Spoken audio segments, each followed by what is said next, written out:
Et bienvenue à cette rencontre, cette conférence qui tombe à pic dans cette année, non seulement ignatienne, mais aussi en cette période de réflexion sur la synodalité. Donc aujourd'hui, on va écouter le Père Martin, que je ne sais pas, beaucoup déjà connaissent très bien, mais bon, disons que pour ceux qui ne connaissent pas très bien le Père Martin est un éminent jésuite, commençons par là, mais en même temps un très simple jésuite que j'ai connu très jeune, quand j'étais encore à l'université, avant de rentrer dans la compagnie. Et depuis là, je n'ai cessé de découvrir les profondeurs d'un homme qui a beaucoup à donner, à partager.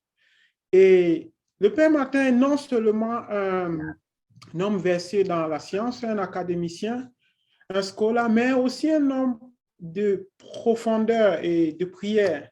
Je me rappelle toujours ces moments de prière à Yaoundé et les moments d'exorcisme quand on rentrait dans la salle, dans la salle de prière avec lui, tout le monde avait la trouille, mais il gardait bien le courage et le cap et c'était vraiment des moments agréables. Donc aujourd'hui, on est là pour écouter le fruit de ces expériences. Il va parler de la guérison dans le sens non seulement ignatien, mais peut-être mélangé de plusieurs expériences. Le Père Martin réside actuellement à Ouagadougou. Et donc, sans plus trop tarder, je vais passer la parole au Père Martin et on espère en profiter énormément. À vous le plateau, Père. Merci beaucoup, Amel. Je commencerai par dire que en 1977, j'étais étudiant à Yaoundé, à Saint-François-Xavier. Le père Laurent Onana venait d'arriver de ses études de France et il enseignait à l'école normale de Yaoundé supérieure. Plutôt, au lieu de parler de Laurent Onana, c'est plutôt le père, celui de Sang-Mélima. Azombo. Voilà, Soter Azombo.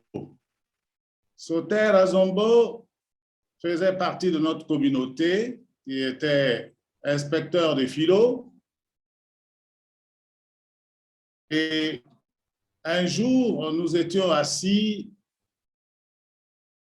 en train de jouer ensemble à des cartes ou d'échanger, et quelqu'un est venu dire qu'on cherchait le père Ebgar.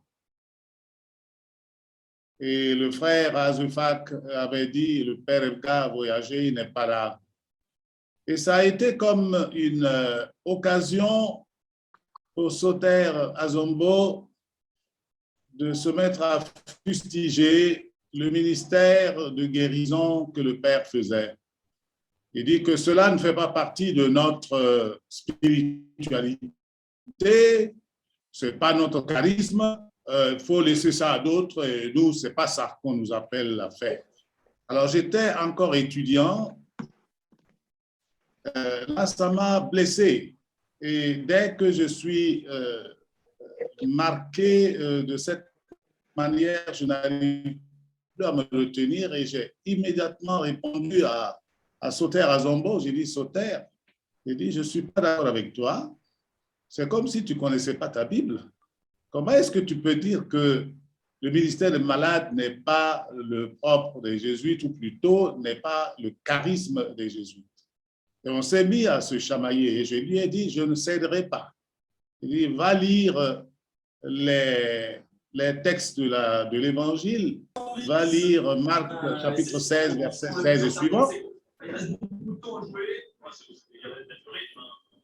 Vous m'entendez?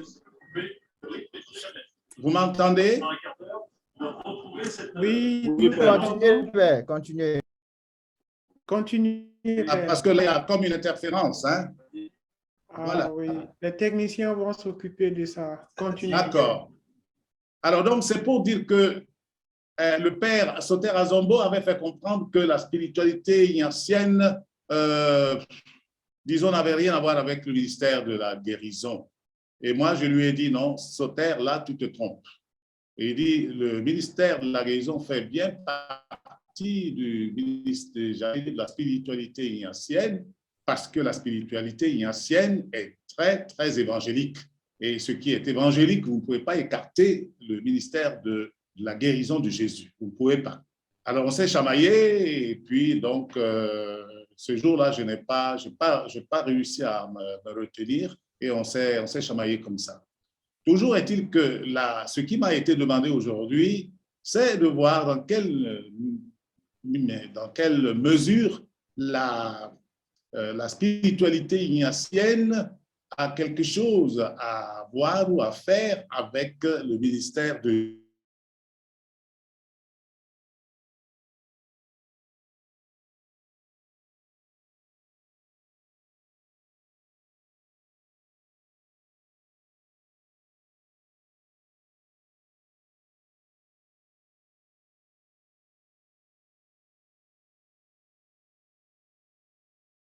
ça, on a besoin du discernement et pas discernement et le discernement ignatien nous aide beaucoup à décanter ce processus-là. Alors, donc, je commence d'abord en disant que depuis Vatican II, le renouveau des exercices spirituels de Saint Ignace de Loyola a connu un déploiement inégalé au cours des siècles précédents. Cette nouvelle vigueur est liée à la redécouverte de la puissance de la parole de Dieu lorsqu'elle est mise au service de la croissance humaine et spirituelle selon ce qu'on appelle guérison intérieure. Les retraites de 8 jours font partie du trésor spirituel inépuisable de l'Église. La guérison intérieure. Nous entendons le terme guérison intérieure dans un sens évangélique. Il désigne le cheminement spirituel de conversion au cours duquel nous demandons à Dieu de guérir nos blessures intérieures. Entendons nos blessures psychiques et nos blessures spirituelles. Et nous définissons la blessure comme une atteinte à notre intégrité personnelle, nous empêchant de jouir pleinement de la vie que Dieu nous donne et de réaliser les œuvres qu'il nous confie. La guérison spirituelle prend cette connotation-là. C'est un trésor. Les exercices spirituels sont un trésor inépuisable. Les exercices spirituels nous mettent avant tout en contact avec la parole de Dieu. Elle devient une parole vivante. Elle prend vie dans notre vie et fait découvrir nos fausses images de Dieu, nos ténèbres, nos obstacles, obsessions, fuites, blessures, cela dès le début de notre existence. Les non-pardons ainsi que tous les comportements qui en découlent. Alors, sous cet éclairage, le Christ lui-même met notre existence dans la vérité, lui qui est le chemin, la vérité et la vie. Il pacifie et fait découvrir l'amour du Père. La pratique des exercices spirituels constitue non seulement une pause tonifiante et corroborante pour l'esprit au milieu du bruit de la vie moderne. Mais encore aujourd'hui, il s'agit d'une école irremplaçable pour introduire les âmes à une intimité majeure avec Dieu, à l'amour de la vertu et la vraie science de la vie comme don de Dieu et comme réponse à son appel. Ça, c'est le pape Paul VI qui le dit. Les origines des exercices spirituels. L'origine du livre des exercices spirituels est l'expérience de Dieu qu'Ignace de Loyola fait à l'âge de 31 ans à Manresa, une petite bourgade, bien sûr, proche de Barcelone. Depuis ces jours-là, Ignace note régulièrement dans un cahier certaines choses qui peuvent être utiles à d'autres. Pendant une vingtaine d'années, il ne cesse de reprendre et de compléter ses notes, rédigées en espagnol jusqu'à leur donner à Rome vers 1544 la forme achevée que nous leur connaissons actuellement. Le but des exercices est de renvoyer celui qui les a faits à Dieu, son Créateur et Seigneur. Ignace le dit lui-même, lorsqu'en évoquant sa rencontre avec François Xavier et Pierre Fabre à Paris, il avoue les avoir gagnés au service de Dieu par le moyen des exercices, s'attacher à la personne de Jésus tout en gardant sa personnalité propre, telle sera l'expérience fondatrice de la Compagnie de Jésus. Ce livre, donc, a une particularité. Il ne s'agit pas d'un livre qu'il suffirait de lire, on nous le répète, pour en saisir le contenu. La préface rédigée pour la première publication en 1548 précise: ce n'est pas pour ceux qui doivent seulement lire les exercices, mais pour ceux qui doivent les faire, ou plutôt qui doivent les donner à d'autres. Une telle peine et un tel soin ont été dépensés. Les exercices spirituels sont donc un livre d'expérience et de pratique, un livre destiné à un maître d'exercice. Ce livre ne peut donc en aucune façon se comprendre en dehors de la relation singulière qui s'établit entre celui qui donne les exercices et celui qui les reçoit. Ce que Dieu vient guérir en nous, et c'est le lien avec le ministère de la guérison. Dieu désire nous libérer de nos emprisonnements intérieurs, nous aider à dénouer les nœuds dans lesquels nous avons pu nous enfermer au cours de notre histoire. Il vient remettre la vie en route et nous achemine vers notre liberté intérieure. Il invite à se mettre en marche sur un chemin qui peut être long, qui ne mènera pas forcément à la guérison rêvée, mais à une réelle transformation et pacification du cœur. Nul n'est oublié sur le bord de la route. Dieu ne fait pas...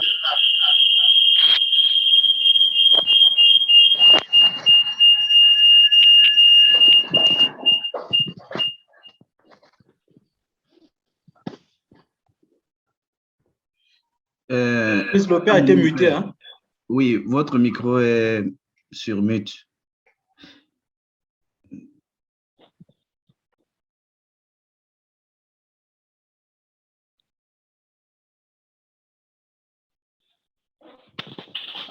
Père Martin, regarde en bas de ton écran. Oui, c'est reparti. OK, c'est bon. Oui. OK, ça va maintenant? Ça marche. Alors, je reprends ceci alors. Alors, je disais que le livre des exercices spirituels a une particularité. Il ne s'agit pas d'un livre qu'il suffirait de lire pour en saisir le contenu. La préface rédigée pour la première publication en 1548 précise: ce n'est pas pour ceux qui doivent seulement lire les exercices, mais pour ceux qui doivent les faire, ou plutôt qui doivent les donner à d'autres. Ce n'est pas donc qu'une telle peine et un tel soin ont été dépensés, eh bien, c'est pour qu'on puisse effectivement les faire. Les exercices spirituels sont donc un livre d'expérience et de pratique. un livre destiné à un maître d'exercice. Ce livre ne peut donc en aucune façon se comprendre en dehors de la relation singulière qui s'établit entre celui qui donne les exercices et celui qui les reçoit. Alors, ce que Dieu vient guérir en nous, et c'est le lien avec le Dieu désire nous libérer de nos emprisonnements intérieurs, nous aider à dénouer les nœuds dans lesquels nous avons pu nous enfermer au cours de notre histoire. Il vient remettre la vie en route et il nous achemine vers notre liberté intérieure. Il invite à se mettre en marche sur un chemin qui peut être long, qui ne mènera pas forcément à la guérison rêvée, mais à une réelle transformation et pacification du cœur. Nul n'est oublié sur le bord de la route. Dieu ne fait pas disparaître nos blessures profondes, mais nous aide à les évangéliser et nous accompagne. Si nous demeurons fragilisés par nos blessures, celles-ci ne nous détruisent plus. Alors, petit à petit, une issue est perçue dans la marche avec Dieu et la possibilité d'accueillir le Christ. Comme la retraite vise une restauration de tout l'être intérieur, le fruit est de renouer progressivement avec sa véritable identité, celle d'enfant du Père. Quelle joie de retrouver cette relation libérée des fausses images et des mécanismes de défense et des comportements qui en ont résulté. Refuge, refuge, fuite, rêve, culpabilité, perfectionnisme, etc.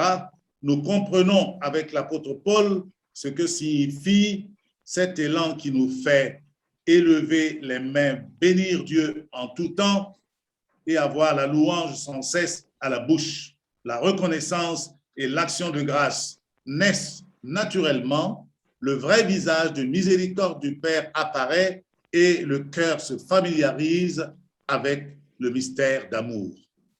Alors, j'ai voulu prendre une lettre que certains d'entre vous ont probablement lue. Saint Ignace, voilà, Karl Rahner, qui a écrit un livre justement sur une lettre de Saint Ignace aux jésuites du XXe siècle. Alors, il y a un jésuite flamand qui a voulu écrire un texte, une lettre qui va dans ce sens-là. Et je prends cette lettre pour vous lire, pour terminer un petit peu cette communication. Et voilà ce qui est dit. Donc, j'ai dit en ce temps d'inquiétude, oui. Avant que tu ne continues, est-ce que ceux qui ont leur micro ouvert peuvent fermer leur micro, s'il vous plaît? Il faut muter vos micros parce qu'il y a beaucoup de bruit et ça dérange la communication. Vérifiez que vos micros sont fermés, s'il vous plaît. Il y a interférence. Voilà. Allons-y. Merci beaucoup. Alors, je dis que avant de terminer, je voulais surtout faire allusion à une lettre, à un écrit du père Karl Rahner qui avait écrit un texte concernant, disant, Saint Ignace écrit aux jésuites du XXe siècle. Alors, ces jours-ci aussi, il y a un jésuite flamand du nom de Nicolas Saint-Aubin qui a imaginé Ignace écrivant une lettre aux jésuites à ce moment de Covid-19 ou de coronavirus. Donc, en son temps, j'avais dit que le père Karl Rahner avait imaginé Saint Ignace aussi écrivant aux jésuites du XXe siècle. Et voilà ce que le père Nicolas Saint-Aubin va dire. Chers habitants de la terre, je vois que vous avez du mal à trouver la bonne attitude face au coronavirus. Je fais le lien parce que le coronavirus étant une maladie ou un virus qui nous donne la maladie, eh bien, comment le jésuite, disons, avec sa spiritualité, comment il se situe par rapport à cette réalité. Et c'est ça que Nicolas Saint-Aubin veut nous faire ressentir, veut faire ressortir ressentir le lien qu'il y a justement entre la maladie, le ministère de guérison et la spiritualité ignatienne. Il dit, ce n'est pas étonnant. Donc, il dit, je vois que vous avez du mal à trouver la bonne attitude face au coronavirus. Ce n'est pas étonnant. Au cours des dernières décennies, la science a fait de tels progrès que vous en êtes venus à croire qu'une solution à chaque problème peut être trouvée en un rien de temps. Il devient maintenant évident dans le monde entier que c'est une illusion. Pour beaucoup d'entre vous, cela est assez déroutant. J'ai été moi-même, dit le père Saint-Omer, j'ai été moi-même aux prises avec une maladie chronique pendant plus de 30 ans. Bien sûr, ça c'est Ignace qui le dit. Il dit, moi, j'ai eu une maladie pendant 30 ans. En tant que supérieur général de l'ordre des Jésuites, j'ai été confronté à tous les problèmes possibles et imaginables, jour après jour, pendant 15 ans. J'aimerais vous donner 4 conseils pour traverser cette période difficile. Elles sont tirées de ma propre expérience. Vous voyez, de la spiritualité ignatienne, de la vie de Saint Ignace. Moi, j'ai tiré ça de là pour pouvoir tenir. Et vous aussi, je vous invite à vous référer justement à cette expérience que vous donne la spiritualité ignatienne pour pouvoir tenir pendant ce temps de Covid. À l'époque de ce coronavirus, premièrement, obéissez aux médecins, aux scientifiques et aux autorités comme si c'était Dieu lui-même. Nous savons très bien ce que Saint Ignace dit, effectivement, dans les constitutions, concernant effectivement la place du médecin dans la vie du malade, du jésuite malade. Le médecin a une place tellement importante qu'on doit lui obéir comme on obéit à un supérieur. Même si vous n'êtes pas d'accord avec leurs décisions ou si vous ne les comprenez pas bien. Deuxièmement, ayez l'humilité d'accepter qu'il vaut la peine de vous fier à leur connaissance et leur expérience. Elle vous donnera bonne conscience et vous permettra d'apporter votre contribution à la solution de la crise. Ensuite, méfiez-vous, ça c'est la troisième, méfiez-vous de la peur. La peur ne vient jamais de Dieu et disons, même pas à Dieu, ne va pas à Dieu. La peur vous suggère souvent toutes les raisons possibles pour lesquelles vous devriez être angoissé. En grande partie, elles sont vraies. Seulement, il ne faut pas en avoir peur. Le Seigneur prend aussi soin de vous maintenant. Je le sais, de sources célestes bien informées. L'expérience a montré qu'il écrit droit sur des lignes terrestres courbes. Ensuite, osez croire en cela. En ce temps de crise, la prière n'est pas moins, mais plus profitable. Accordez-vous le droit de vous abandonner à son amour. C'est le meilleur antidote contre la peur. Enfin, n'oubliez pas de vivre et de profiter de la vie au milieu de tout ça. Quoi qu'il arrive, chaque seconde qui vous est offerte est un cadeau unique et précieux. Le coronavirus ne peut rien faire pour changer cela. Unis à vous dans une prière incessante. Et c'est comme ça que Saint Aubin termine sa lettre de Saint Ignace, donc aux jésuites contemporains. Alors, c'est pour dire que le lien qu'il y a entre la spiritualité ignatienne et, disons, la maladie, le mystère de guérison, c'est que pour moi, personnellement, le discernement des esprits m'a beaucoup aidé et m'aide encore beaucoup pour mettre au clair, pour distinguer effectivement quand une personne se présente à nous, quand quelqu'un vient se plaindre de ne pas se sentir à l'aise, d'être malade, eh bien, on va véritablement opérer un discernement. Il faudrait que je sache si oui ou non j'ai affaire à quelqu'un qui est possédé ou que j'ai affaire à quelqu'un qui est envoûté. Alors, disons que c'est vrai qu'on ne trouve pas, Saint Ignace ne nous donne pas ce schéma-là, mais le fait d'avoir été quand même nourri au discernement, à la spiritualité ignatienne à travers le discernement des esprits, ça me permet de ne pas prendre quelqu'un qui vient se plaindre avec des maladies psychologiques pour, disons, considérer qu'il est possédé ou qu'il est malade spirituellement. Spirituellement, dans ce sens que, eh bien, ça n'a rien à voir avec, j'allais dire, la vie spirituelle mystique en tant que telle. Quelqu'un qui est malade psychologiquement, eh bien, si vous êtes psychologue vous-même ou psychiatre, vous pouvez effectivement gérer le problème sans nécessairement vous mettre à faire des prières d'exorcisme parce que ça n'a pas du tout cette envergure-là. Alors, donc, c'est déjà bon de savoir que quand quelqu'un se présente à nous, eh bien, on essaie de comprendre de quoi il souffre et on lui demande si quelqu'un se plaint d'avoir des hallucinations, d'entendre des voix et, disons, de mal dormir. Eh bien, d'abord, la première des choses pour distinguer, discerner, c'est de lui dire, est-ce que tu es allé au médecin? Oui. Alors, si la personne dit, oui, moi j'ai vu des médecins, ils m'ont prescrit des examens, j'ai fait des examens et tous les examens sont négatifs. On m'a fait faire IRM, on m'a fait faire scanner, on m'a fait faire radiographie et tout ça c'est négatif. Alors à ce moment, je sais que effectivement, ce dont il souffre n'est peut-être pas de l'ordre physique.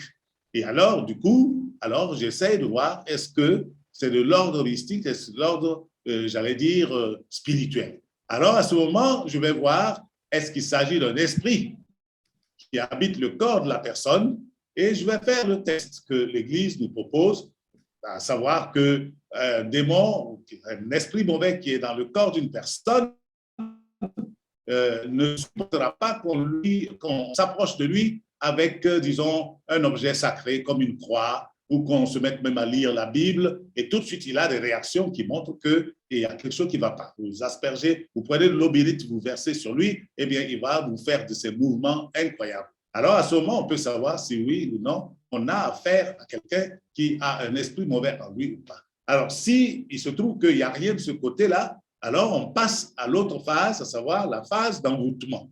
Et on sait que l'envoûtement, aujourd'hui, c'est quelque chose de très, très, très courant. Les gens, aujourd'hui, achètent des manières de faire du mal aux autres. Il y en a qui vont voir des sorciers pour pouvoir faire du mal de façon invisible à d'autres personnes, même à distance.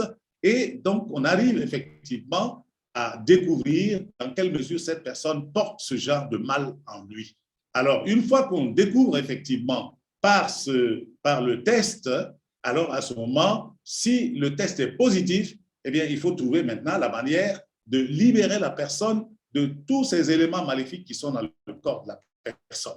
Alors là, à ce moment-là, on passe à la thérapie, à la manière de l'aider à guérir. Bon, c'est une autre phase, n'est-ce pas? Alors, ce que j'ai voulu dire, c'est pour dire que les exercices spirituels, la spiritualité ignatienne est plus que jamais très, très, très importante pour nous, pour pouvoir aider les gens à savoir effectivement distinguer ce qui peut être du mauvais, ce qui peut être du bon. Voyez. Et je crois que le père Laurent Fabre a perçu ça assez vite quand, en 72-73, revenu, je crois, il a fait disons, je crois qu'il a dû faire son 3e mandat aux États-Unis et il a fait une expérience, je crois, du renouveau charismatique dans ce qu'on appelle l'effusion de l'esprit, le baptême dans l'esprit, et il a vu la richesse justement du renouveau charismatique, mais qui peut être, j'allais dire, disons, diminué s'il n'y a pas quelque chose de beaucoup plus fort, de beaucoup plus consistant qui lui donne aussi de la force. Et c'est là qu'il a voulu y accoler, si je puis dire ainsi, y apporter la spiritualité ignatienne. Donc, des éléments de la spiritualité ignatienne. Et c'est dans ce sens-là que la question du discernement est venue comme un élément très, très, très utile, disons, dans le renouveau charismatique. Et je crois que le chemin neuf aujourd'hui est, disons, partout dans le monde où il est implanté. Bon, Laurent Fabre a demandé justement à pouvoir se retirer de la compagnie pour davantage solidifier et fonder cela. Cela lui a été accordé. Bon, maintenant, il n'est plus le supérieur, le modérateur général, mais c'est quelqu'un d'autre. Mais il a tenu à ce que spiritualité ignatienne et ministère de guérison puissent véritablement aller ensemble. Alors, donc, c'est ce que je voulais faire comprendre. Et moi, aujourd'hui, j'ai quitté une session de formation avec justement une communauté, un groupe du Chemin Neuf qui donne 3 jours de formation, de session de formation aux prêtres diocésains de Ouagadougou sur la question, effectivement, du ministère de guérison et de la spiritualité ignatienne. Et ils ont communiqué ça. Moi, je les ai quittés pour venir pour cette causerie. Et quand j'aurai fini, je les rejoindrai pour continuer. Donc, c'est dire que ça permet au renouveau charismatique de ne pas rester, n'est-ce pas, de ne pas se complaire dans une forme de sensiblerie ou de quelque chose de mièvreux, mais plutôt de véritablement mettre de la distinction, du discernement pour aider les gens à ne pas s'accrocher à des futilités, mais à aller vers Dieu dans ce sens-là. Voilà ce que je voulais dire dans ce sens, lorsque vous m'avez demandé de parler un peu justement de la spiritualité ignatienne et du ministère de guérison. C'est ce que moi je fais ici, c'est ce que j'ai fait au Cameroun, c'est ce que je ferai jusqu'à la fin de ma vie et on m'enterrera comme ça. Merci. J'ai fini, hein? Merci beaucoup, Père Martin. Voilà, je vois des applaudissements. Donc, des applaudissements habituels de toutes parts. Oui, merci vraiment pour m'aider. Donc, merci. Merci énormément pour ce partage, surtout d'expérience avec beaucoup de pointes et d'insistance sur la spiritualité ignatienne et le lien avec le ministère de la guérison. Et j'ai vraiment été édifié par cette perspective du discernement, non seulement dans cet apostolat de la guérison, donc savoir gérer le discernement des esprits, savoir discerner le cas qui se déroule devant nous. Mais aussi, dès le départ de la présentation, avec l'insistance sur l'aspect intérieur de la souffrance qui peut être psychologique, qui peut être due à des blessures que nous avons accumulées au cours de notre vie et autres. Et je pense que ça, c'est vraiment important. J'en ai profondément profité et j'espère que les autres aussi. Piti va s'occuper de répondre au Père Martin et continuer avec la modération. Et à ce point, j'aimerais qu'on applaudisse encore pour le Père Martin avant que l'on ne rentre dans la seconde phase. Merci. Merci au Père Martin. Oui. Merci, Gilbert. OK. Bonsoir à tous. Merci. Et bonsoir, Père Martin. Et je vous remercie pour la présentation. Armel a dit que je vais répondre au Père Martin, mais je ne suis pas sûr que c'est plutôt le Père Martin qui va peut-être répondre à quelques questions que nous avons préparées. Parce que on est venu pour s'abreuver à votre savoir, à la source de votre savoir et de vos connaissances. Et c'est toujours un plaisir de vous écouter. Donc, dans votre présentation, vous avez parlé des blessures. Et ça a attiré mon attention. Et souvent, la plupart des grandes blessures que les personnes traînent dans leur vie, parfois sont des blessures qui naissent au sein du contexte familial. Et Saint Ignace aussi, dans sa vie, il en a aussi accumulé un certain nombre il a perdu sa mère quand il était tout jeune, donc il était orphelin de mère. Et dans son enfance, il allait de maison en maison. Il n'a pas grandi avec ses parents. C'est dans d'autres familles qu'il a grandi. Alors, il a expérimenté un certain nombre de blessures aussi, la séparation, mais progressivement, avec son expérience mystique, l'unification intérieure. Donc, il est arrivé à une certaine guérison intérieure, que ce soit pour certaines maladies d'ordre psychologique ou encore des maladies peut-être spirituelles ou même physiques. Donc, alors, revenant donc au contexte familial africain, donc je voulais savoir si vous pouvez un peu nous expliquer à partir de votre expérience comment est-ce que vous accompagnez les personnes qui portent ce genre de blessures-là, les blessures qui naissent dans la famille, et comment est-ce que vous les accompagnez au point où elles puissent arriver à la guérison intérieure, à cette réconciliation-là avec leur être. Donc ça, c'est la première question. Il y a d'autres questions peut-être qui viendront dans la conversation. Merci. D'accord. Merci. C'est vrai que la famille joue un rôle très important dans la croissance, effectivement, de tout individu. Et quand on a des blessures issues de la famille, on grandit avec, et souvent, on n'arrive pas à les résorber, même quand on est adulte. Et ça joue beaucoup sur nos comportements. J'ai deux exemples que je peux donner.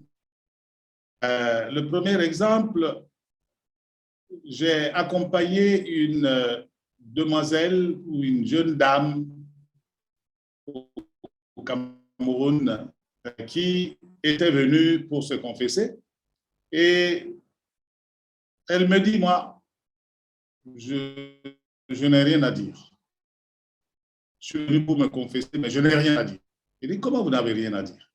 Il dit, si vous n'avez rien à dire, vous n'avez pas besoin de venir dire que vous voulez vous confesser.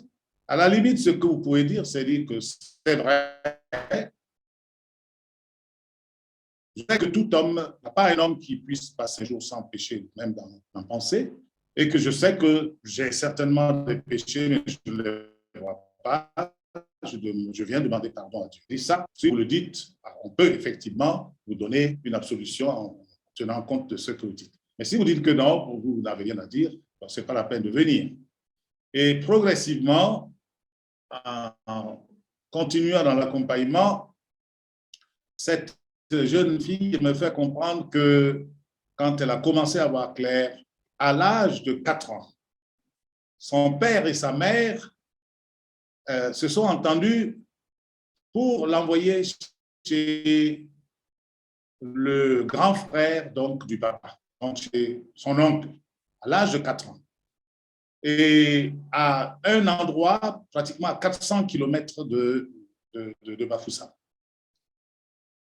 Alors, l'enfant était entre les mains de la femme de son oncle, eh bien, qui la maltraitait.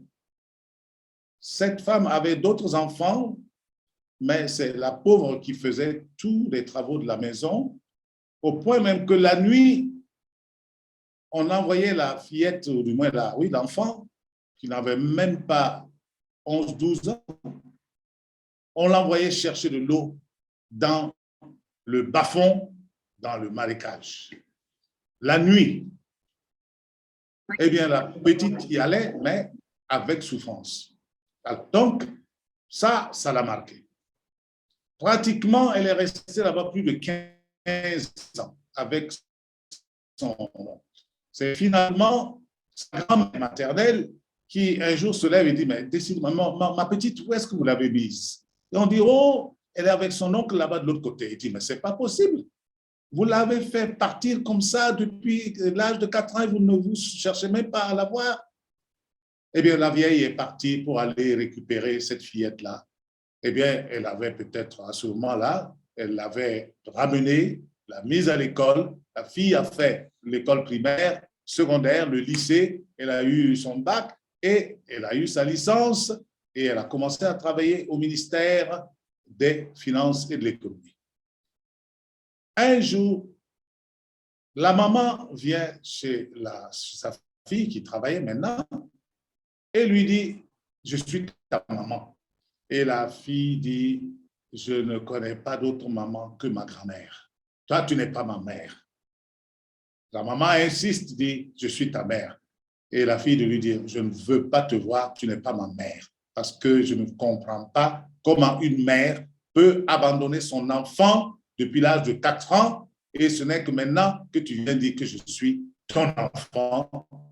Je n'ai plus de mère. Alors, le papa était un petit commerçant qui était à Yaoundé aussi. L'autre, elle venait donc de Bafoussam pour voir sa fille. Et le papa, lui, il était à Yaoundé comme commerçant.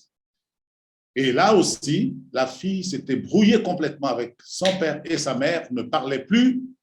Et j'ai dit, elle vient me parler de ça en pleurant. Chaque fois qu'elle évoque ça, elle pleure.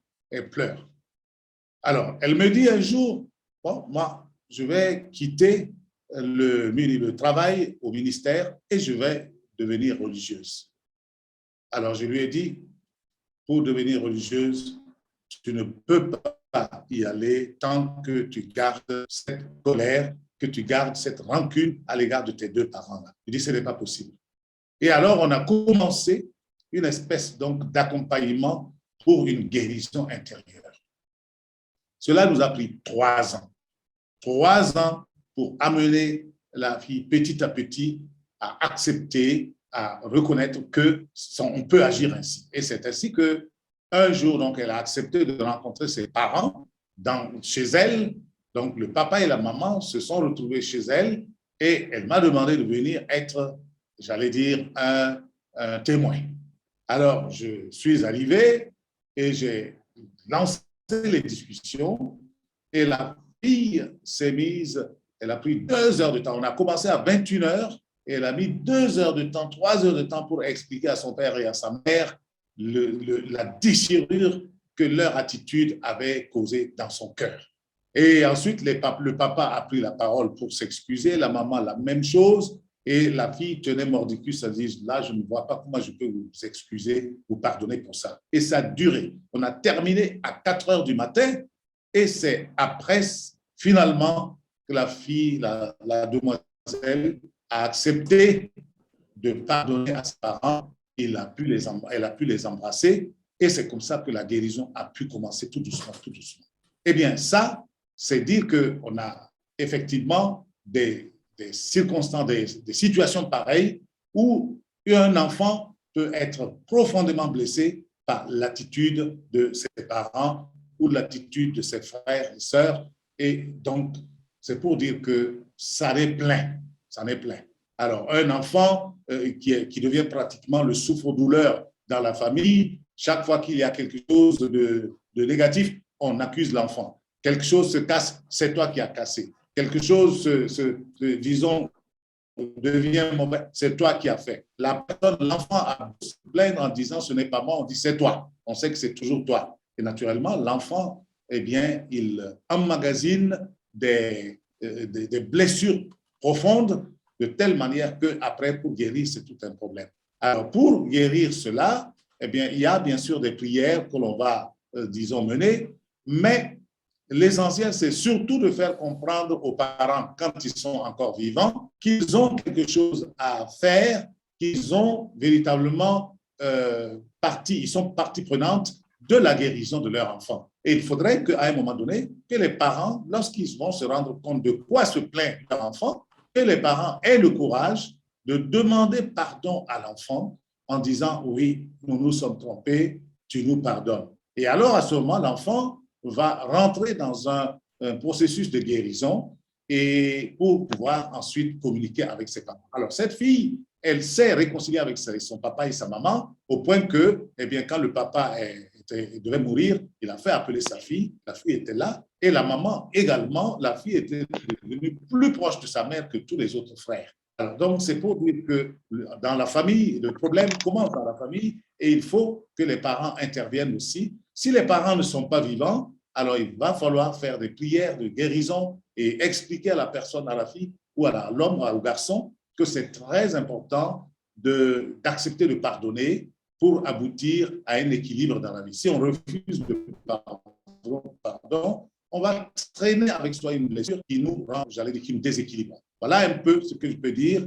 Souvent, beaucoup de blessures viennent de la famille.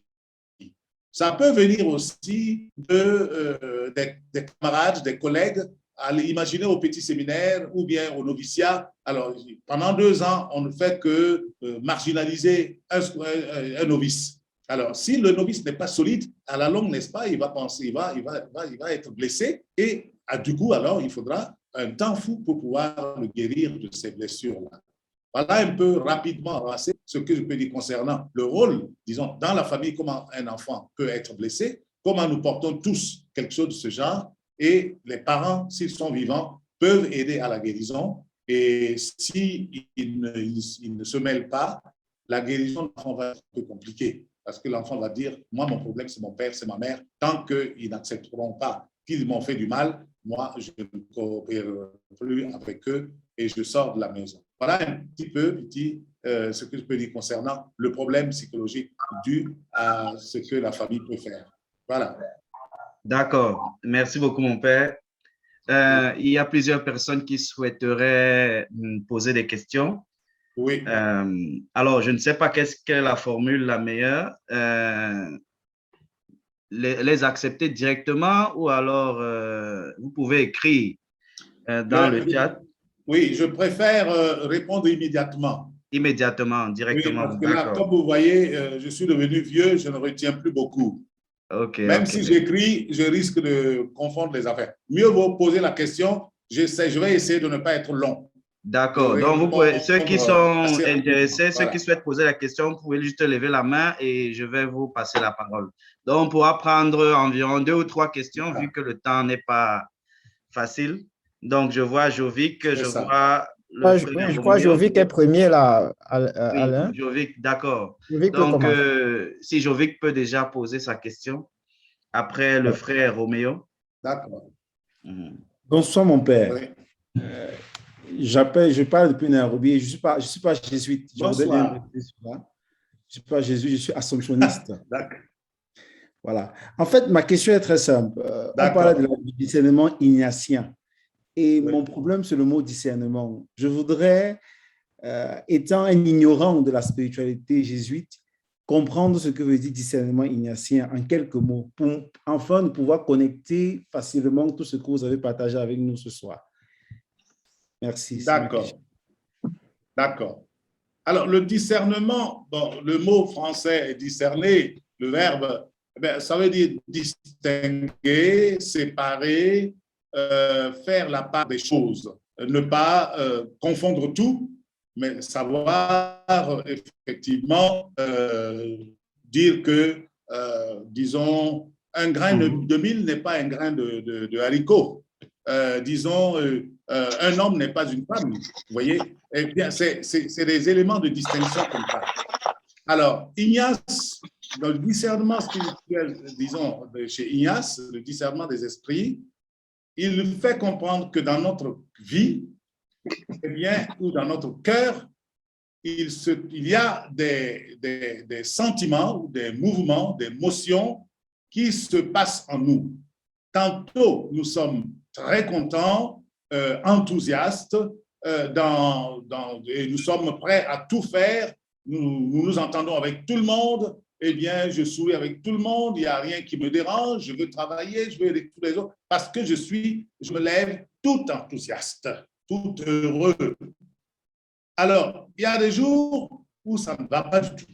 Ça ne va pas, eh bien, je ne veux parler à personne, je veux rester dans mon coin, que personne ne me dérange, et puis ensuite, je n'ai plus envie, je n'ai même pas envie de travailler. Tout ce que je veux, c'est rester replié sur moi-même, que personne ne me dérange. Alors, ces mouvements-là, personne ne peut dire que dans sa vie, il n'a pas ce genre de mouvement dans son cœur. Tantôt la joie, tantôt la tristesse. Ça.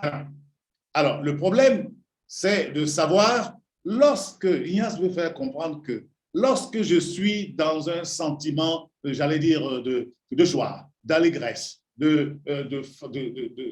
mon amour pour Dieu est très grand, je veux aimer Dieu, je veux aimer les autres, eh bien, je ne suis plus un homme compliqué, eh bien, je comprends les autres facilement. Quand je suis à ce stade-là et que je cherche plutôt à aller plus loin, eh bien, le discernement va consister à dire, est-ce que ce sentiment-là, ça vient de Dieu ou bien ça vient du démon, vous voyez, ou bien ça vient de moi-même, vous voyez.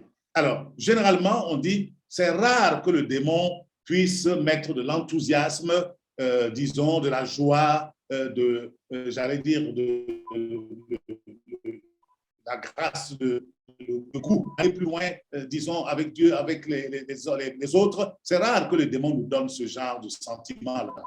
Il peut le faire, mais ça ne dure pas. Il le fait, ça ne dure pas, parce qu'après, cette joie que je ressens va se transformer très vite en tristesse. Vous voyez. Alors, c'est quand la joie, l'enthousiasme, et mon amour pour les autres et pour Dieu, quand je vois que ça prend du temps, que ça dure, eh bien, je dis, c'est Dieu seul qui peut, c'est le bon esprit qui travaille en moi à ce moment-là.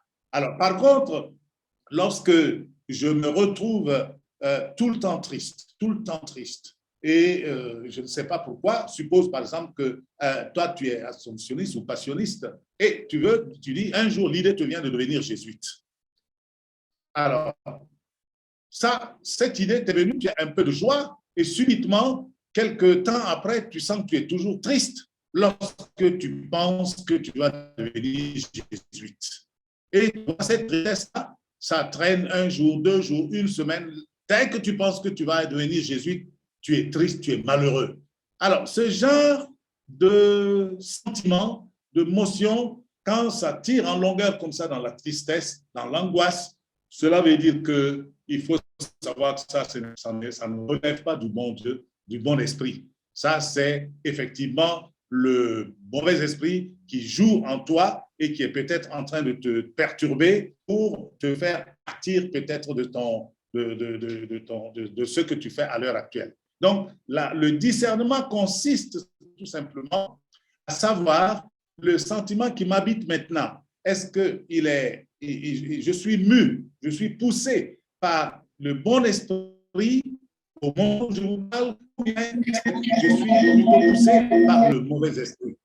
Alors, quand je dois faire un choix, c'est là que j'ai besoin de savoir effectivement, en tenant compte des sentiments de joie ou de tristesse, je peux, dans le discernement, arriver à savoir effectivement si c'est Dieu qui me le donne, qui m'attire, ou si c'est le mauvais esprit qui m'attire. Vous voyez. Alors, le discernement, c'est en cela que ça consiste. Mais quand on parle de discernement, tout à l'heure, j'ai terminé en disant discerner pour savoir si je suis possédé par un mauvais esprit ou si je suis envoûté. Bon, c'est un autre type de discernement qui ne va pas dans le sens du discernement des esprits en tant que tel. Parce que si un esprit t'habite, eh bien, il va réagir lorsqu'on va s'approcher avec un instrument sacré, ou bien, si ce n'est pas ça, tu ne vas pas bouger. Mais si on te fait un test, on peut savoir que tu es envoûté ou pas. C'est différent. Mais toujours est-il que c'est pour séparer, c'est pour distinguer. C'est ça le discernement. Et moi, je pense que ce discernement-là est très important dans la vie d'un homme parce que ça nous permet de ne pas, disons, nous confondre les choses et ne pas prendre, par exemple, de petites joies qui nous arrivent comme étant Dieu qui m'appelle, alors qu'en réalité, ce n'est pas Dieu qui m'appelle. Quelqu'un, par exemple, un jésuite qui, par exemple, va trouver de la joie à désobéir, ou il va trouver de la joie à vivre mal sa chasteté ou sa pauvreté, peut-être qu'au moment où il le fait, il ressent un peu de joie, mais c'est une joie éphémère parce qu'après, tu vas avoir un long temps de tristesse. Alors, cela veut dire que la joie que tu as eue là n'est pas une joie qui est donnée par Dieu, mais c'est le démon qui te donne cette joie pour t'attirer vers lui. Puis ensuite, n'est-ce pas, il te fait des problèmes.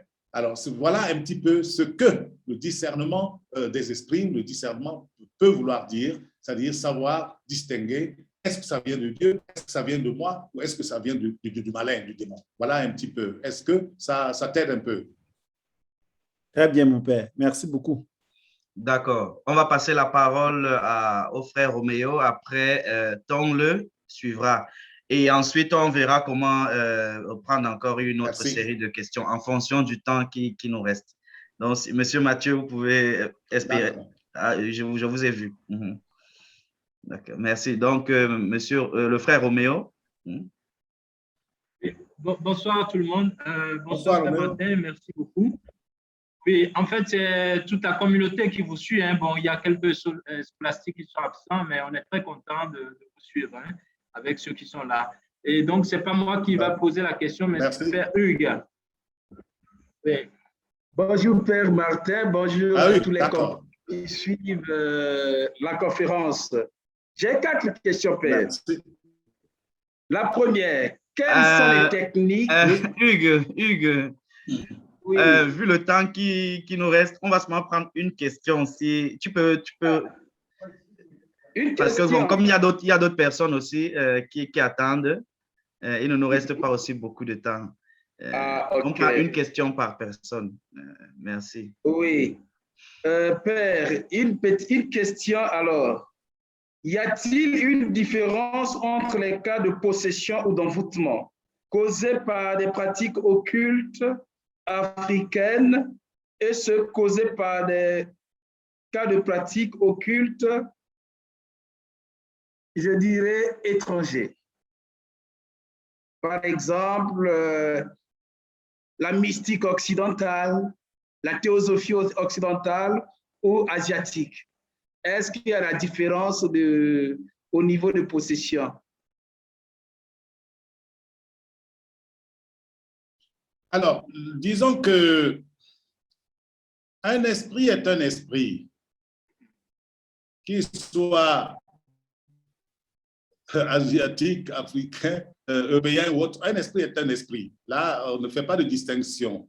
De telle manière que le moyen ou le procédé par lequel doit être envoûté, eh bien, c'est là que ça peut changer. Il y a des procédés, j'allais dire, des pratiques africaines qui peuvent entraîner la possession. Il y a des pratiques, j'allais dire, asiatiques, à travers surtout les religions asiatiques, les nouvelles religions asiatiques et autres, ou du moins des pratiques asiatiques telles que le yoga, le zen et bien d'autres encore, le kankar, eh bien, ce sont des moyens par lesquels, effectivement, un mauvais esprit peut prendre place dans l'homme. Et dans ce sens, eh bien, il n'y a que les moyens qui diffèrent. L'esprit qui est en toi est un esprit. Alors, il peut être un esprit méchant, comme il peut être un esprit mesquin ou un esprit, n'est-ce pas, qui est peureux. Et lorsqu'on va commencer la prière d'exorcisme assez fort, eh bien, tout de suite, il risque de partir. Mais ceux qui sont plus forts vont résister pendant un certain temps jusqu'à ce que, effectivement, le Seigneur, disons, veuille vous donner de le faire partir.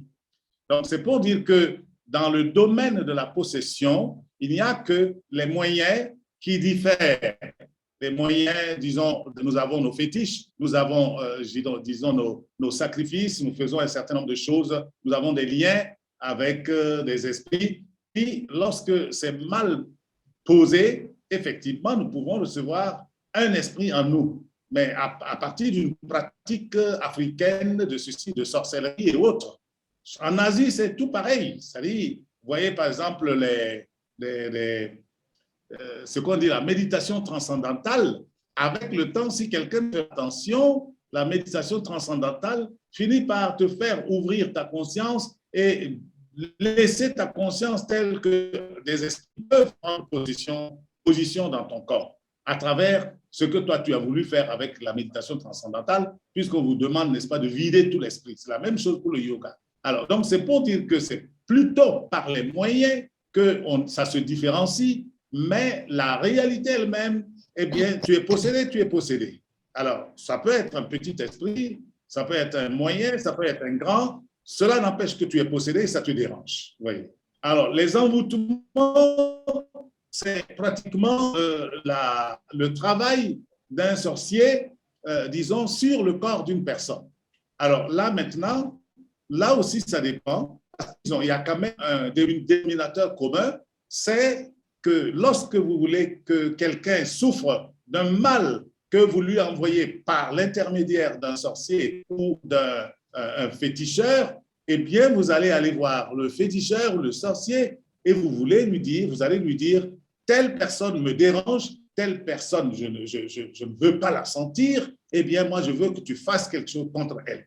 Cela arrive surtout quand une jeune femme voit qu'il y a une autre fille qui est en train de courir son mari et disons qu'il risque de lui prendre son mari. Alors, qu'est-ce qu'elle va faire? Elle va aller trouver un sorcier, un féticheur ou un envoûteur pour lui dire, cette femme-là, vraiment, elle veut me retirer mon mari. Moi, je veux que tu la mettes hors d'état de nuire.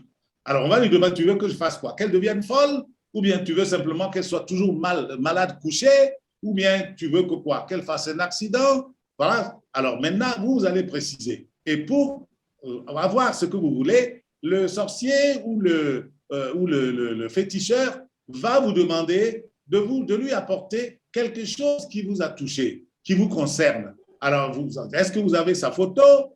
Son nom, c'est quoi? Ou encore, est-ce que vous pouvez avoir ses cheveux ou ses ongles ou encore ses poils ou ses je ne sais quoi? Vous voyez, apportez-moi quelque chose ou un habit. C'est pour ça que certaines personnes, effectivement, sont étonnées de trouver que leurs habits qu'ils ont lavés et étalés, ils viennent, ils trouvent qu'on a découpé l'habit. On a découpé un petit morceau. Mais pour quelle raison on découpe un habit, disons, pour partir avec? C'est que justement, on pense qu'on peut vous faire du mal avec ça. Et quand lui, il part avec ça chez le sorcier ou l'envoûteur, et lui va maintenant s'adresser, il a une poupée, tout le monde connaît cette poupée vaudou là, disons que l'on a, qui peut être en liège, qui peut être en tissu, qui peut être en caoutchouc, qui peut être en plastique, qui peut être un bout de bois, et alors on va piquer là-dessus avec une aiguille qui représente la personne qu'on veut envoûter. Alors à ce moment-là, vous êtes en lien avec des esprits, et en faisant ça, des esprits vont mettre dans votre corps une série d'éléments maléfiques invisibles de telle manière que effectivement vous allez commencer à souffrir et puis par exemple pour les gens, si on tape sur votre intelligence, eh bien on va toucher le corps psychique qui joue avec l'intelligence et par là vous allez vous rendre compte que quelques temps après vous n'avez plus la même mesure intellectuelle qu'il y a quelques mois, que cette année vous redoublez, que cette année vous avez de mauvaises notes alors qu'en réalité vous étiez premier de la classe et tout. C'est parce que justement, on a affaibli l'activité de votre intelligence. Ça peut être pour la volonté, c'est pareil. C'est ça qu'on va appeler envoûtement. Vous voyez. Mais ça, eh bien, toute personne qui est liée avec le démon, avec le diable, peut faire ce genre de choses, où que tu sois en Europe, en France, que tu sois en Asie, que tu sois en Afrique, en Australie, que tu sois n'importe où le démon est, on peut trafiquer avec le démon et faire du mal à l'autre en envoyant des éléments à distance. Voilà ce que je peux dire. Merci, Père. D'accord. On va donc suivre avec, avec Tonle. Oui.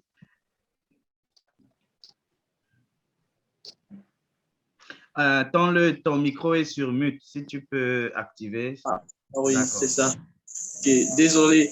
Bonsoir. Les autres, je souhaiterais que vous désactiviez aussi votre micro. Il y a M. Tchessi et il y a quelqu'un qui s'appelle Galaxy A12. Donc, ils ont leur micro activé.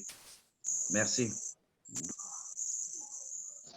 Je tiens à remercier une fois de plus le Père Martin pour sa conférence très édifiante. Je ne vais pas revenir sur tous les grands points que j'ai gardés de cette conférence. Je vais aller directement à ma question qui s'inscrit un peu à la suite de celle du Père Hugues. J'aimerais bien savoir, Père, enfin, à partir de votre expérience, dans la pratique du désenvoûtement et peut-être de la dépossession, comment est-ce que les exercices spirituels vous aident? Puisque vous avez fait mention de l'importance des exercices spirituels, notamment dans le discernement, si je peux le dire, ou bien dans l'identification. de ces différents cas. Mais maintenant, dans la pratique, un peu comme dans celle de la guérison intérieure, là où on accompagne le patient par en lui donnant les exercices et en travaillant avec la personne pour voir les nœuds dans sa vie qu'il faudrait qu'elle dénoue pour retrouver son équilibre. Maintenant, dans le cas de l'envoûtement et de la possession, comment est-ce que les exercices spirituels, ou bien à quel niveau l'exercice spirituel vous êtes d'abord pour vous qui souhaitez désenvoûter ou bien opérer la fête enfin. On a quelques problèmes. Pardon? Allô? Oui. Je crois qu'on a compris la Allô? question. Comment est-ce que les exercices peuvent vous aider? Si le père peut déjà répondre. Allô? Oui, on vous suit. On vous suit, mon père, vous avez la parole. Alors, je ne vous suis plus, hein? Il n'a pas écouté la question, Piti. Ah, il n'a pas écouté. Alors, qu'est-ce qu'on fait? Je peux reprendre la question? Non, le père Martin a apparemment des problèmes de connexion. Je propose peut-être que Ton peut écrire et peut-être Florence peut écrire en attendant. Oui, Florence, non, il y a monsieur Mathieu et madame Nicole qui étaient les suivants. Florence, oui, vous pouvez écrire dans le chat. Envoyez-moi les questions le temps que le père se connecte. Donc, et on va lui poser, on va essayer de faire ce qu'on peut. Le temps nous tient vraiment à la gorge. On va essayer de s'étendre un peu, quelques minutes. Donc, envoyez-moi vos questions et ensuite, je vais les passer au père.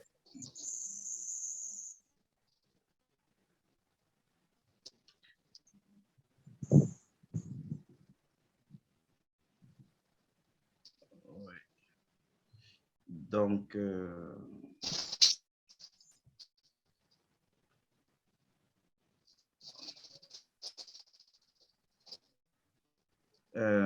Fabrice, est-ce que tu pourrais essayer d'appeler le père en privé, peut-être pour en savoir un peu plus? Je crois que il doit y avoir un souci de connexion au niveau.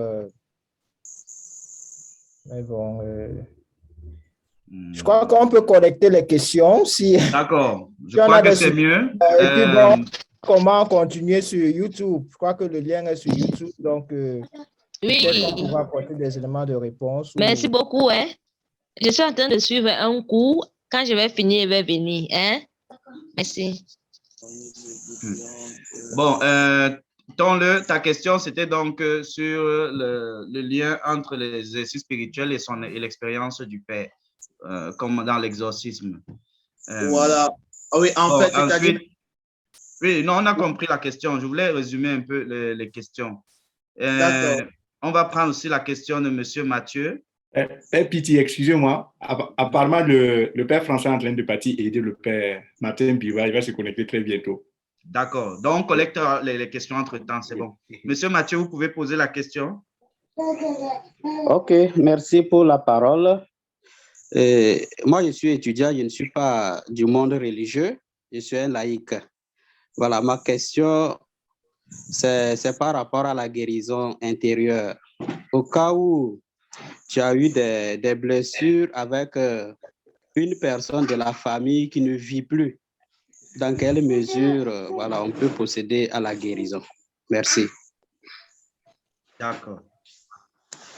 Pour la guérison intérieure une blessure causée par un défunt, quelqu'un qui n'y est plus. Voilà. Madame Facheux. Oui, bonsoir. Bonsoir au Père Alain. Oui, j'ai écouté ce que le Père a dit tout à l'heure par rapport aux différentes religions ou pratiques asiatiques qui pourraient contribuer à ouvrir le chemin aux esprits mauvais dans la vie des êtres humains. J'aimerais savoir en quoi, par exemple, des pratiques telles que le yoga, qui est pourtant encouragé par beaucoup de gens et comme comme quelque chose qui peut faire du bien. En quoi une pratique telle que le yoga peut constituer un danger ou une porte ouverte au malin dans la vie des gens et comment est-ce qu'on peut y pallier? Merci beaucoup. D'accord.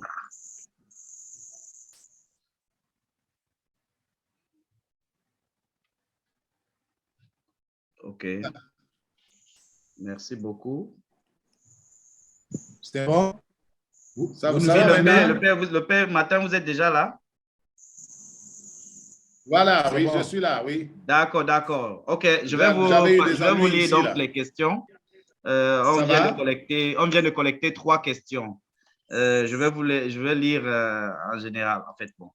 La première question, oui. elle a été posée par Tongle. Donc, sur le lien entre les exercices spirituels et l'exorcisme. Oui. Donc, oui. Et l'exorcisme. Comment est-ce que les exercices spirituels aident concrètement dans l'exorcisme? Voilà. La deuxième question. OK.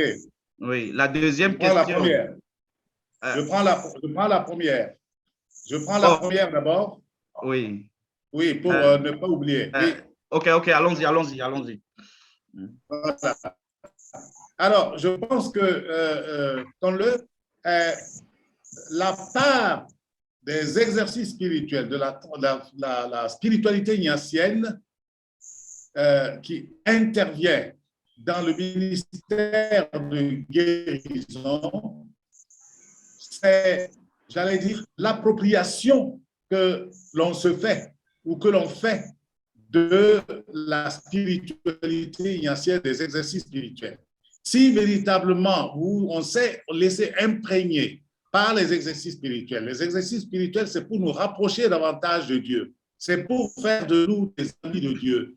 Alors, dans la mesure où on en a véritablement s'est nourri de cela, eh bien, c'est ça qui me permet effectivement d'aborder et, disons, d'attaquer, si on peut dire ainsi, des cas de possession ou des cas d'envoûtement.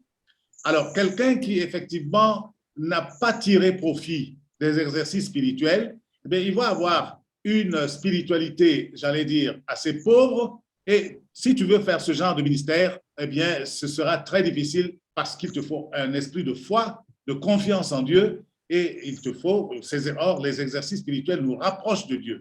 Voici la place des exercices spirituels, de la spiritualité ignatienne. Elle nous met à côté de Dieu, en Dieu, et qui te donne la foi pour traiter ce genre de questions. C'est pour ça que Jésus, d'ailleurs, demandait tout le temps, est-ce que vous avez la foi? Est-ce que tu crois que je peux faire ça? Alors, si, effectivement, dans mon cœur, je pense que le démon est plus fort que moi et que par conséquent, je ne pourrai rien faire, alors ça veut dire que je ne suis pas nourri de la puissance de Dieu et du coup, effectivement, je ne vais pas faire ce que je fais. Donc, ce que l'on fait dans le discernement, dans l'exercice de l'exorcisme et du désenvoûtement, c'est parce qu'on a été nourri de la spiritualité ignatienne, des exercices spirituels qui nous rapprochent de Dieu, et ta force réside en cela. Si cela n'est pas fait, je crois que ça va devenir du charlatanisme ou bien tout simplement on fait, je ne sais pas comment on peut appeler ça, n'est-ce pas? C'est un désir de paraître pour rien. Voilà un peu ce que je peux dire. Les exercices spirituels, la spiritualité ignatienne, c'est parce qu'on s'en nourrit que l'on peut arriver à véritablement agir en enfant de Dieu pour aider d'autres personnes à être libérées. Si on ne le fait pas, c'est comme quelqu'un. Si on vous donne de la nourriture, vous ne mangez pas. Alors, vous comprenez que vous allez mourir d'inanition, ou bien si vous ne mangez pas assez, bon, vous ne serez pas assez fort pour faire face aux difficultés de la vie. Donc, c'est tout simple que ça, à savoir que si moi, je passe par les 2 noviciats, chaque année, 8 jours de retraite, le 3e an, sans compter que moi, personnellement, j'ai fait 2 fois, j'allais dire, les retraites, mais 3 fois la retraite de 30 jours, parce qu'au noviciat, j'ai fait ça 2 fois. Avec Jean-Roger Ndobi, j'ai fait ça 2 fois. Plus le 3e an, c'est la 3e fois. Alors, si avec ça, effectivement, je ne m'approche pas de Dieu, ça veut dire qu'alors que Dieu, le bon Dieu, je ne sais pas ce qu'il peut faire encore pour m'aider. voyez. Alors voilà un peu, moi je dirais que c'est parce qu'on s'approprie la richesse de la spiritualité ignatienne qu'on a la force, effectivement, pour affronter, disons, des esprits mauvais qu'on doit faire sortir par la grâce de Dieu et pour guérir des gens qui sont envoûtés. Donc, voici ta réponse. Merci beaucoup, mon père. D'accord, merci, Père. Là, il y a d'autres questions. Bon, peut-être on va prendre encore 5 minutes pour achever. Donc, mais je vais vous lire les questions en général. Je ne sais pas si vous pouvez en bloc et vous répondez au fur et à mesure. D'accord, OK. D'accord. Donc, la première, c'est par rapport à la guérison intérieure face à une blessure causée par une personne qui n'est plus, quelqu'un qui est décédé. Oui. Donc, alors, que faire concrètement? Comment guérir à ce niveau? Maintenant, quand la personne qui t'a blessé n'existe plus, oui. Alors, on demande quoi faire? Oui, pour guérir, parce que je crois qu'il y a le pardon n'est pas encore, n'est pas là. Comment un processus peut-être de réconciliation, je ne sais pas. Bon, c'est-à-dire la question du pardon, ça c'est quand la personne est vivante. Mais quand la personne n'est pas vivante, elle n'a pas donné le pardon avant de partir, toi, c'est la sincérité de ton cœur devant Dieu qui est forte. Si toi, dans ton cœur, tu regrettes d'avoir fait du mal à telle personne qui n'a pas pu te pardonner, tu sais que Dieu, effectivement, peut te pardonner si toi, effectivement, tu sens que ce sens-là, Dieu peut faire ce pardon-là, sa miséricorde. OK. Bon, on va suivre le Père. Ça va? C'est bon, Monsieur Mathieu? Peut-être Monsieur Mathieu veut préciser sa question. Bon, en fait, ma question n'a pas été bien saisie. Moi, je dis au cas où toi qui es vivant, est-ce que vous m'écoutez? Au cas où toi qui es vivant, tu as été blessé par une personne qui ne vit plus. Voilà. Ce n'est pas la personne qui est partie et qui a été blessée, mais c'est vous qui êtes vivant qui a été blessé. Oui. Voilà. Ça, Mathieu, ça dépend de toi maintenant. Parce que toi, tu as été blessé. Il appartient effectivement de pardonner à la personne ou de ne pas pardonner. Alors, si toi, tu vis avec Dieu, tu sais très bien que l'Évangile nous demande de pardonner, tu vois. Alors, de ce côté-là, c'est à nous d'abord de dire, bon, même si cette personne n'est pas là, eh bien, moi, personnellement, j'accepte effectivement, je reconnais ce que j'ai fait et je demande pardon à Dieu. Et c'est la sincérité de mon cœur là qui dit, bon, la personne n'est plus là pour dire je te pardonne ou je ne te pardonne pas. Je dis ça, là où est la personne, même si par exemple, tu ne sais pas, si la personne est, disons, au purgatoire ou au ciel ou en enfer, ce qui importe, c'est de dire, Dieu, toi, tu sais où tu as mis celui-ci. Je sais que j'ai commis quelque chose contre lui. Je voudrais, Seigneur, lui te dire, je lui pardonne, je me pardonne. Moi-même, je regrette de lui avoir fait ça d'une certaine manière. Ou bien, la personne n'a pas pu me demander pardon. Mais moi, je pardonne. Et je crois qu'une fois que tu dis cela avec sincérité, bon, Dieu fait le reste. Dieu fait le reste, oui. Enfin, c'est comme ça que moi, je peux donner une réponse. Sinon, je ne vois pas comment tu vas faire. Tu vas garder ton problème là indéfiniment en disant que la personne est partie. Non, c'est toi qui peux dire, eh bien, je n'ai pas eu l'occasion de lui présenter mes excuses, de me demander pardon. Maintenant qu'elle est partie, je demande pardon. Je demande pardon au Seigneur et à la personne aussi, si là où elle peut m'entendre. Voilà, Mathieu. OK. OK, vu que le temps nous tient vraiment à la gorge et le Père aussi doit aller à une autre conférence, donc je crois qu'on va arrêter là. On remercie. Il y avait 2 autres questions encore, très intéressantes, mais vu le temps, je ne pense pas qu'on puisse… Vas-y, mettez-les, donnez-les. On y va? Piti, vas-y. OK. Bon. Lorsque vous étiez en train de présenter, vous avez parlé du yoga. Alors, Madame Facheux aimerait savoir en quoi est-ce que le yoga qui fait du bien aux gens peut être considéré comme dangereux sur le plan spirituel et cause d'envoûtement. D'accord. Oui. Le yoga, nous tous, nous avons fait du yoga et nous continuons à faire du yoga à travers des exercices physiques. Hein. À l'école, eh bien, on nous apprend à nous asseoir en position de lotus, on nous apprend à faire des mouvements, tout ce qu'on a fait comme mouvement gymnique pour passer le bac, bon, c'est des mouvements de yoga, d'une certaine manière, pour, j'allais dire, notre corps, j'allais dire, à l'aise et pouvoir être beaucoup plus souple et ceci, cela. Mais ça, ce n'est que le côté purement extérieur du yoga. Et le yoga est normalement, disons, suivi, du moins, est porté par une spiritualité.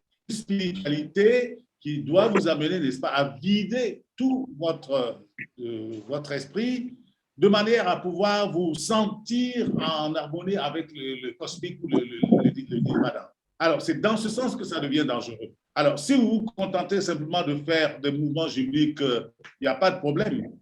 Mais dès que vous voulez véritablement faire du yoga, alors à ce moment, vous allez aller dans les profondeurs du yoga et vous découvrirez qu'il y a une spiritualité asiatique derrière. Et il y a des esprits, un esprit asiatique, si on peut dire ainsi, derrière. Le père Marie-Joseph Verlinde, qui a fait 7 ans ou 9 ans, disons, en Inde, dans les ashrams, c'est un Belge.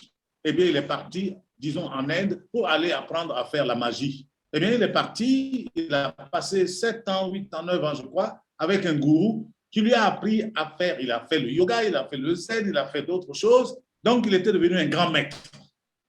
Et lui-même, il fait comprendre qu'il pouvait simplement regarder une chaise posée comme ça et la chaise recule d'elle-même pour aller, disons, très loin.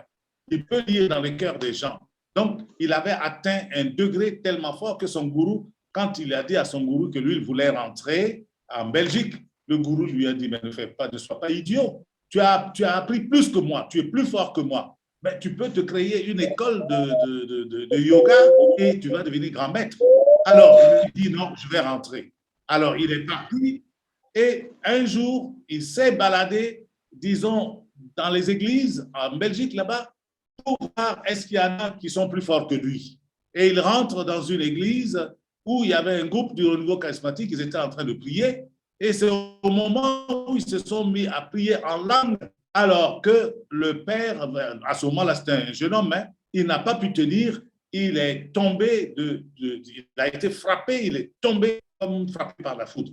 Eh bien, les gens ont d'abord fini, ils l'ont mis de côté, ils ont fini la prière et ils sont venus s'occuper de lui. Eh bien, c'est lui-même qui dit, c'était véritablement pour montrer qu'on ne se mesure pas à l'Esprit Saint. Et donc, il a compris que l'Esprit Saint est de loin plus fort que n'importe quel autre esprit et que la comparaison que lui il voulait faire, il l'a eue et c'est à ce moment qu'il s'est converti. Aujourd'hui, il a mis 7 ans pour se déprogrammer. 7 ans. Là, aujourd'hui, il a créé une communauté religieuse en France. Il a quitté la Belgique pour aller en France. Il a créé cette communauté. Il fait des conférences pour justement montrer aux gens que le yoga tel que vous le voyez, le zen tel que vous le voyez, ce n'est pas quelque chose d'aussi simple. Et si vous faites ça en disant que oh, ce n'est rien, oui, si vous vous contentez des mouvements gymniques, ça va. Mais derrière, il y a tout un esprit, il y a toute une spiritualité. Spiritualité là qu'il faut connaître. C'est comme les gens qui parlent de Kunet.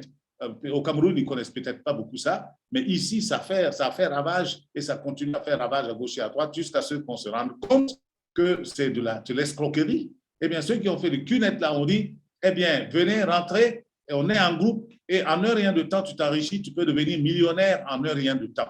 Alors, mais il faut que tu achètes des affaires de Kunet là à 700 000 francs, à 800 000 francs, à 500 000 francs. Tu vas trouver cet argent où? Il faut que tu ailles emprunter. Et en empruntant ainsi, tu fais. Mais c'est après, n'est-ce pas, on va te donner ce qu'on appelle, n'est-ce pas, le biodisque.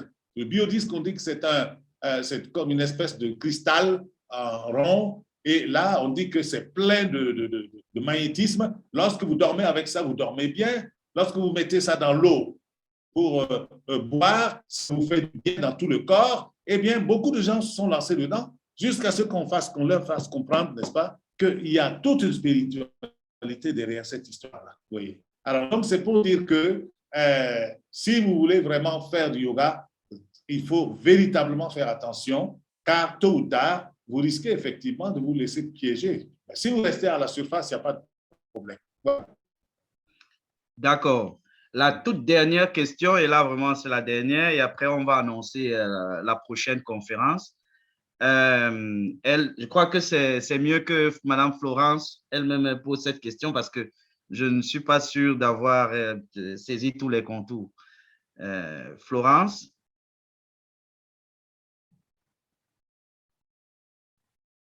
Elle est encore là, elle n'est plus connectée. Oui, on vous attend, on vous entend à peine.